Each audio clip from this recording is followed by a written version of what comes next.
В критической ситуации ты не поднимаешься до уровня своих ожиданий, а упадешь до уровня своей подготовки. В этом видео я расскажу, как подготовиться к польскому экзамену на B1 за месяц. И если у вас сжатые сроки, как это было у меня, я расскажу, почему 90% информации в интернете не совпадает с реальностью. Что же там на самом деле происходит? Я расскажу, сколько денег я потратил на подготовку. И в конце я дам вам лайфхак, как можно спокойно, без очереди, без стресса, со стопроцентной гарантией записаться на такой экзамен. Смотрим. Несмотря на то, что я живу в Польше 9 лет, и вы сейчас большинство себя узнаете, потому что об этом в интернете никто не говорит. Все привыкли показывать только свои сильные стороны, но в интернете никто об этом не говорит. Да? Большинство из вас, и я в том числе, если мы не соприкасаемся так или иначе с польским комьюнити, да, хотел сказать, с польской диаспоры. Короче, с поляками, да, если вы, допустим, как я, предприниматель в Польше, либо, ну, вы работаете куда-то там на украинский, там, на белорусский рынок, либо куда-то на Америку на английском языке, то, ну, типа, Польша проходит мимо вас. Вы тут как бы живете, решить какие-то вопросы можете, но в целом вся коммуникативная, письменная история, она проходит мимо вас.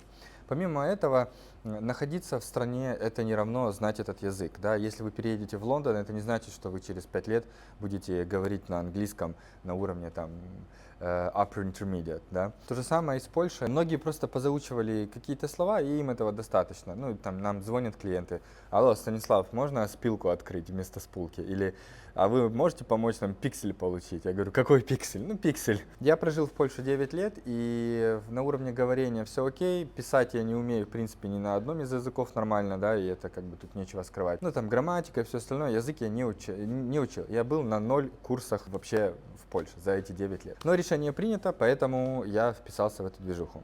Нужно было какую-то взять стратегию, да, то есть нужно было как-то это правильно сделать. С учетом того, что я стартовал с пункта, что я день добрый пишу с ошибками, да, если коротко. Ну, понятно, сейчас кто-то начнет по-любому писать комментарии внизу, что типа, как ты можешь, как тебе не стыдно, кто будет чувствовать стыд за меня, но как бы имеем, что имеем. Экзамен.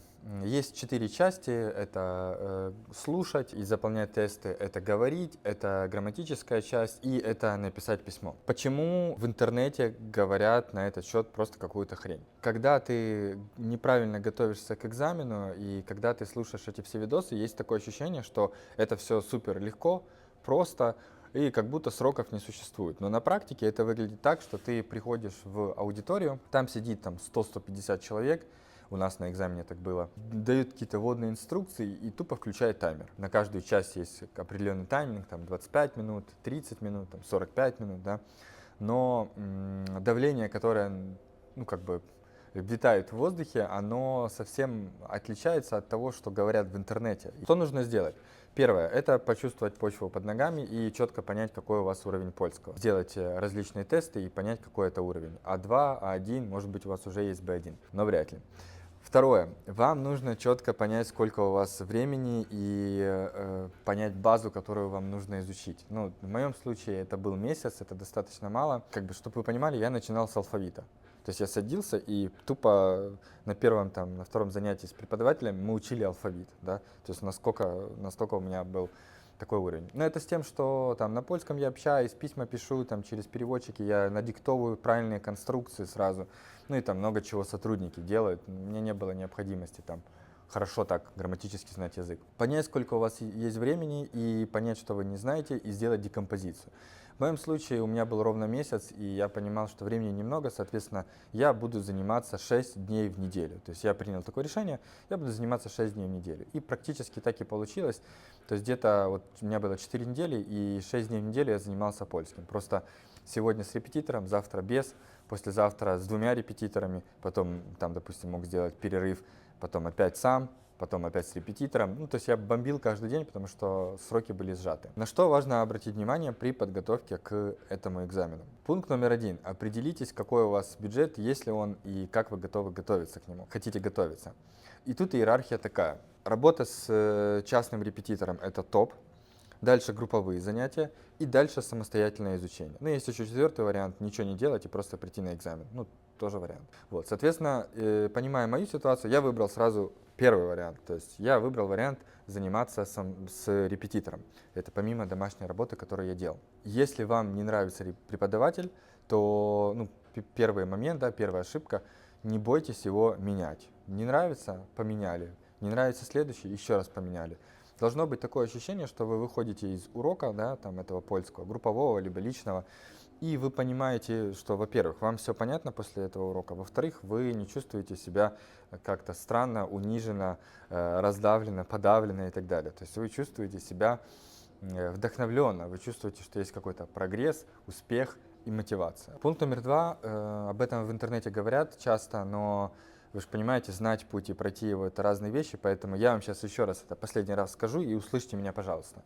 Вам нужно, чтобы вас готовили именно к экзамену z języka państwowy, экзамен z języka polskiego B1. Именно к этому экзамену. Потому что был преподаватель, который готовил меня просто к польскому языку уровня B1. И получается, я как бы подходил к тому, что я начинаю там на B1 понимать язык, но я как будто не шел к тому, чтобы сдать экзамен, да.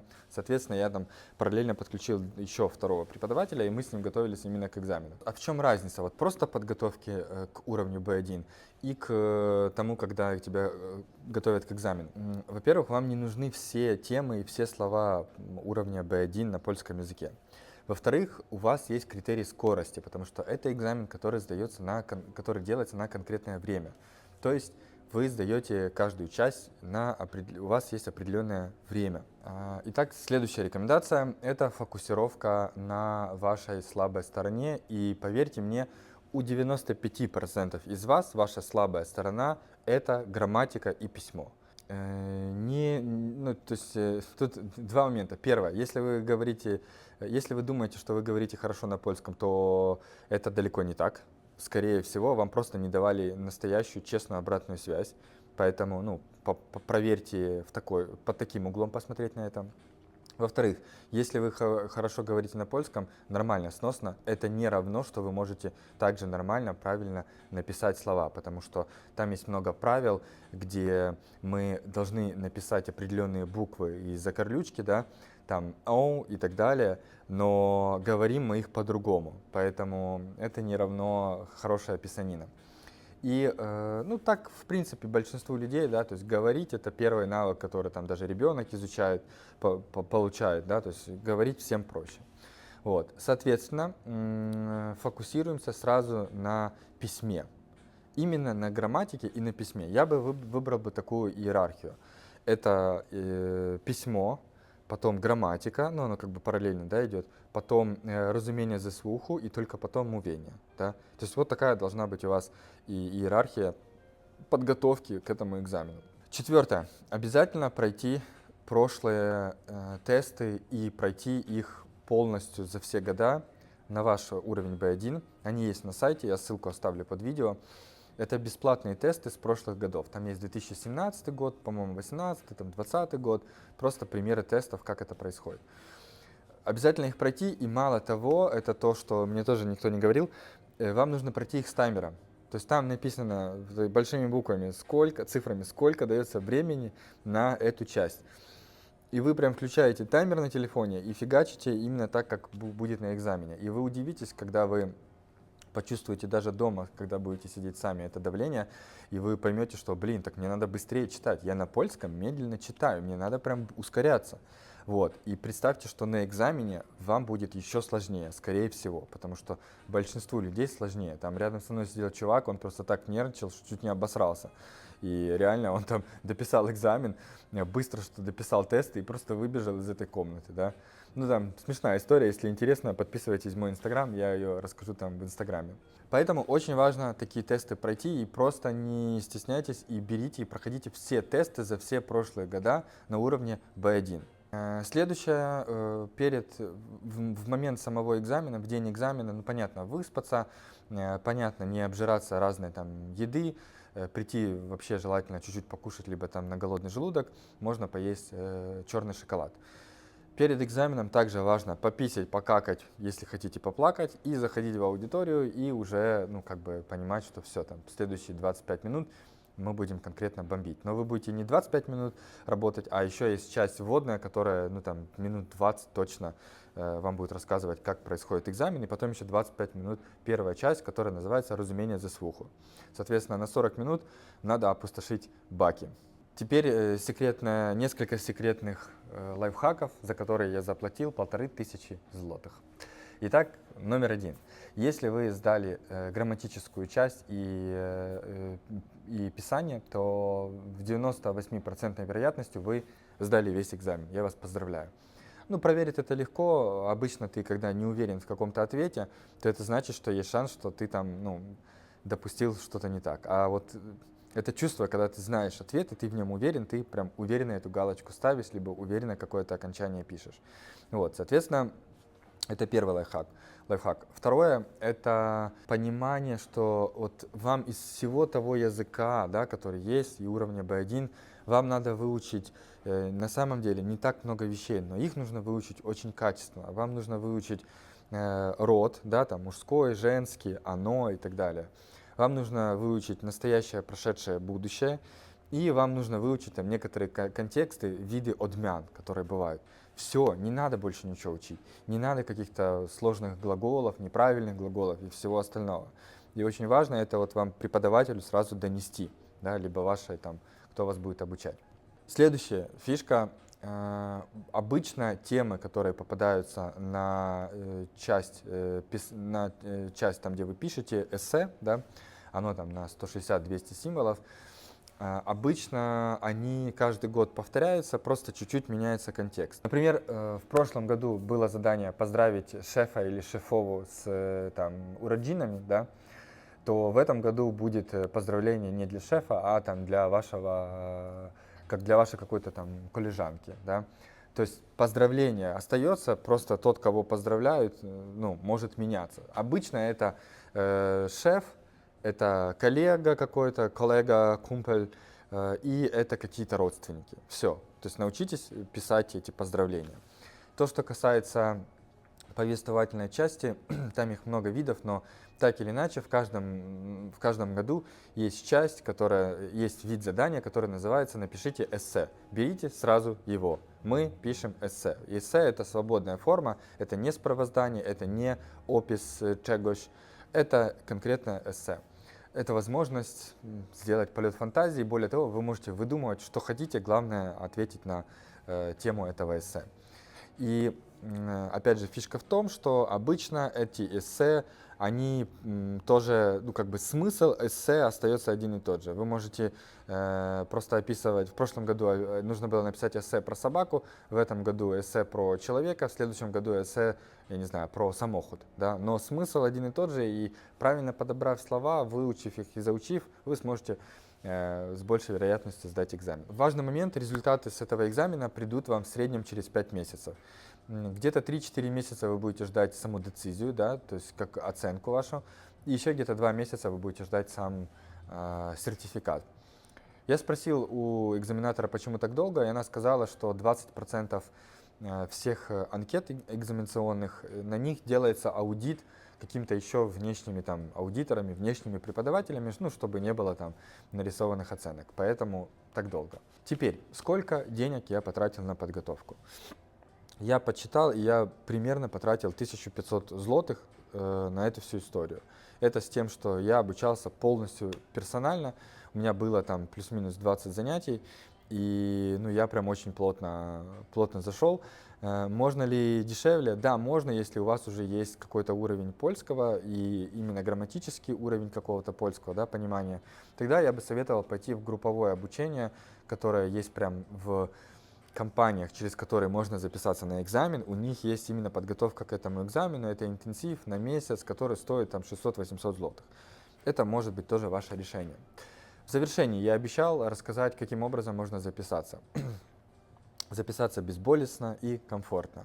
В интернете все говорят о том, что можно, чтобы записаться на экзамен, вам нужно записываться через какие-то университеты, в нужный момент открывать сайт, стоять в какой-то очереди. Короче, такое ощущение, что ну, билет на Джастина Тимберлейка проще купить, чем зарегистрироваться на экзамен с польского языка.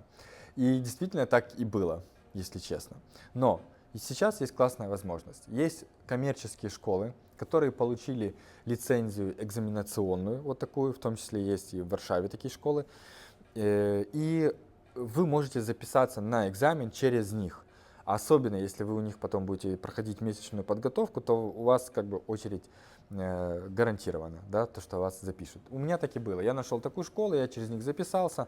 Они сказали, мы вас поздравляем, вы забираете последнее место. Я говорю, отлично, это мое место, записывайте, пожалуйста. Они говорят, ну надо оплатить быстро. Я оплатил прям сразу. И на следующий день они мне написали письмо, что поздравляем, 4 лютого мы записали вас на экзамен, ждем вас на экзамене. Именно как бы это экзамен от этой школы, она сертифицировалась от государства. Было около 150 человек, и ну вот как бы все получилось. Цена на экзамен одинаковая, как вы будете записываться через какой-то там университет и в универе сдавать, так и через любую коммерческую школу, так как это все идет от польского государства. Ну что, желаю вам хорошо сдать экзамен польского. Как сдадите его, вернитесь в это видео и напишите мне комментарий, как это прошло. Самое главное, я хочу, чтобы вы зафиксировали такую вещь. Не надо думать, что это простой экзамен. Я не понимаю, почему люди в интернете пишут, что это простой экзамен. Я человек, который прожил 9 лет в Польше, я человек, который там на польском общается, у меня там, ну, скажем, предпринимательский склад ума, то есть, наверное, как-то голова думает, да. Я не могу сказать, что это было легко, что это было типа вот так, я пришел, можно было не готовиться, не смотреть бумажки, не делать домашние задания, не инвестировать там в обучение с репетитором. Честно, я так не могу сказать. Поэтому для меня было важно создать для вас именно правильные ожидания. Проходите эти тестовые тесты, изучайте язык, готовьтесь к экзамену нормально, чтобы потом 10 раз не пропотеть, а уж еще хуже не потратить время и его потом не сдать. Спасибо, пока. Друзья, спасибо за просмотр этого видео. Если вам понравилось, ставьте лайк, подписывайтесь на канал. Внизу под видео вы найдете все контакты. Пишите вопросы в комментариях, что вам еще интересно узнать. И хорошего вам бизнеса в Польше. Если вам нужна помощь в регистрации компании, открытии ИП и бухгалтерии, тоже пишите нам, все ссылки в описании. Попадки!